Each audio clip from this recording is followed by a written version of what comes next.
আগস্টের পর যারা লুকিয়ে ছিলেন, সরকারের প্রশাসনের গোয়েন্দাদের ব্যর্থতার সুযোগ নিয়ে তারা আবার মাথা খোলস বেরিয়ে দিয়ে তারা আবার এই দেশকে দিল্লির তাবেদার বানাবার চক্রান্তে লিপ্ত হয়েছে।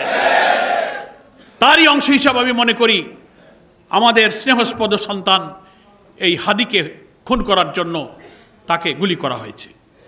তার জীবন সংকটাপন্ন। আমরা জানতে পেরেছি তাকে চিকিৎসার জন্য আজকেই হয়তো বাইরে পাঠাবার চেষ্টা করা হচ্ছে। সারা দেশ, সারা দুনিয়া এই জুলাই বিপ্লবের যারা অংশীদার, ফ্যাসিবাদ বিরোধী আন্দোলনে যারা অসাধারণ ভূমিকা রেখেছিলেন, তারা সকলেই প্রাণ খুলে হাদির সুস্থতার জন্য, আরোগ্যের জন্য মহান আল্লাহর কাছে তারা চোখের পানি ফেলছেন, দোয়া করছেন। আমরা আল্লাহর কাছে আজকের এই আলোচনা সভায় দোয়া করছি ভারতীয় আধিপত্যবাদ বিরোধী দেশপ্রেমিক যে শুধু নিজের জন্য নয়, দেশের জন্য এবং প্রত্যেক ফ্যাসিবাদ বিরোধী রাজনৈতিক শক্তিকে এই ন্যারেটিভ দিয়ে একটি জুলাইয়ের চেতনায় ঐক্যবদ্ধ রাখার জন্য সে অকুতভয় সংগ্রামী বার্তা ছড়িয়ে দিয়েছিলেন, সেই হচ্ছে শরীফ উসমান হাদি। আল্লাহ তাআলা তাকে আমাদের মাঝে ফিরিয়ে দিন। আমরা মনে করি এই দেশের স্বাধীনতা, আমাদের জাতিসত্তা, আমাদের অখণ্ডতাকে রক্ষার প্রয়োজনে হাদির মতো এই সংগ্রামী মৃত্যুঞ্জয়ী বীরের বেঁচে থাকা প্রয়োজন।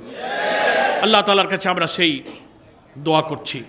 প্রিয় ভাইরা আমার, সংক্ষেপে শহীদ বুদ্ধিজীবী দিবস সম্পর্কে আমি শুরুতে যে কথাটা বলেছি তার একটু ব্যাখ্যা দিতে চাই। আজও বুদ্ধিজীবীদের কারা হত্যা করল? বামপন্থী কলকাতা কেন্দ্রিক বুদ্ধিজীবী, ভারতীয় তাবেদার,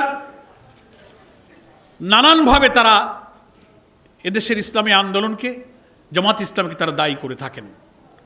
কিন্তু ইতিহাসের এখন বহু তথ্য, বহু সত্য বেরিয়ে এসেছে। এই হত্যাকাণ্ড ছিল ভারতীয় সেনাবাহিনীর, ভারতীয় গোয়েন্দাদের একটি সুপরিকল্পিত ষড়যন্ত্রের অংশ। কারণ 16ই ডিসেম্বর বিজয়ের প্রাক্কালে এই হত্যাকাণ্ডটা হলো। কারা ঘটালো? 8ই ডিসেম্বর বিজয়ের আগে ভারতীয় 36 সেনারা ঢাকায় অবতরণ করেছিল, রেকর্ড আছে। এবং অলরেডি তখন রাজধানী ঢাকা সহ তদানীন্তন পূর্ব পাকিস্তান তখন ভারতীয় সেনাদের নিয়ন্ত্রণে। সেই সময় পাকিস্তানি সৈন্য, তারা যাদেরকে অভিযুক্ত করেন রাজাকার আলবদর, যে নাম তাদেরকে বলা হয় স্বাধীনতা বিরোধী যারা লড়াই করছিলেন, ওই বিজয়ের প্রাক্কালে ভারতীয় সৈন্য যখন রাজধানী সহ গোটা পূর্ব পাকিস্তানকে নিয়ন্ত্রণে নিয়ে নিল, তখন তারা তো নিজেদের আত্মসমর্পণ, নিজেদের প্রাণ বাঁচানো, পালিয়ে যাওয়ার চেষ্টায় তারা ব্যস্ত ছিলেন। কে কাকে খুঁজে কোথায় কাকে হত্যা করবে, নিজেদের জীবন বাঁচাতেই তো তখন তারা ব্যস্ত ছিলেন। রাও ফরমান আলী আত্মসমর্পণকারী একজন পাকিস্তানি জেনারেল, তিনি তার ইন্টারভিউতে বলেছেন আন্তর্জাতিক টেলিগ্রাফ পত্রিকায়, আপনারা আজকের পত্রপত্রিকাও দেখেছেন, তিনি বলেছেন। তারপরে ভারতীয় লেখকরা বলেছেন যে ভারতীয় সৈন্যরা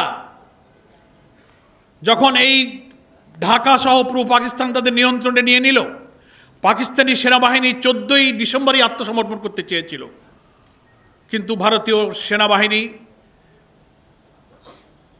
জগজিৎ সিং অরোরা আর আত্মসমর্পণ করেছিলেন জেনারেল নিয়াজি। তাদের মধ্যে ডায়ালগ চলছিল আত্মসমর্পণের দিনক্ষণ ঠিক করার জন্য।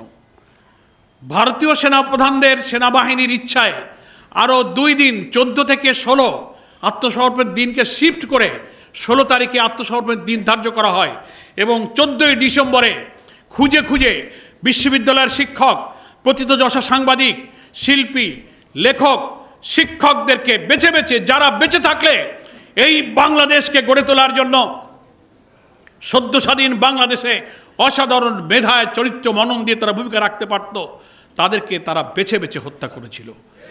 প্রশ্ন আসে কেন তারা হত্যা করলো? একটি জাতির বিজয়ের পর ধ্বংসপ্রাপ্ত যুদ্ধোত্তর বাংলাদেশকে গড়ার জন্য যে মেধার প্রয়োজন, যে চিন্তার প্রয়োজন, যে ক্রিয়েটিভিটির প্রয়োজন, যে ইনোভেশনের প্রয়োজন, এই জাতির শ্রেষ্ঠ সন্তান বুদ্ধিজীবীদের কাছেই তা ছিল।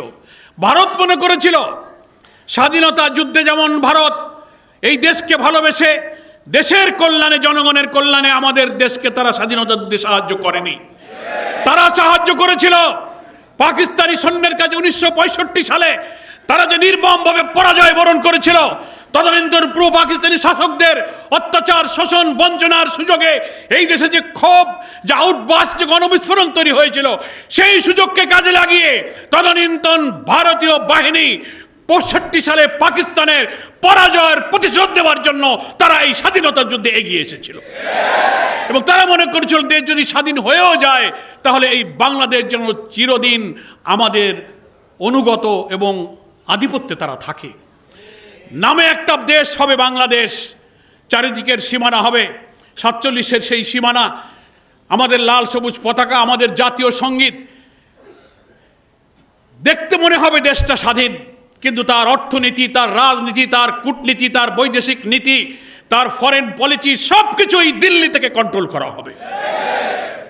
আগের যুগে সাম্রাজ্যবাদী আধিপত্যবাদীদের একটা চরিত্র ছিল, সৈন্য সামন্ত লর্ড বহর নিয়ে যুদ্ধ করে করে তারা ভূখণ্ড দখল করত।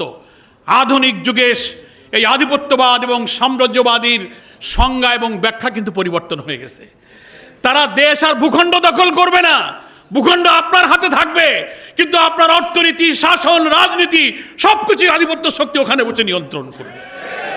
এদেশের পলিটিক্সে কারা ক্ষমতায় যাবে, কারা ক্ষমতায় নামবে, অর্থনীতিতে কি হবে, রাজনীতি কি হবে, ফরেন পলিসি কি হবে, ওরা ঠিক করে দেবে। এটা হচ্ছে সাম্রাজ্যবাদের আধুনিক রূপ।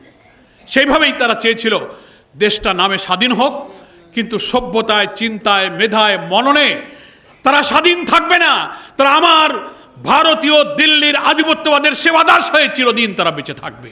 সেই জন্য এদেশের শ্রেষ্ঠ সন্তানদেরকে তারা হত্যা করেছিল। আবার কথা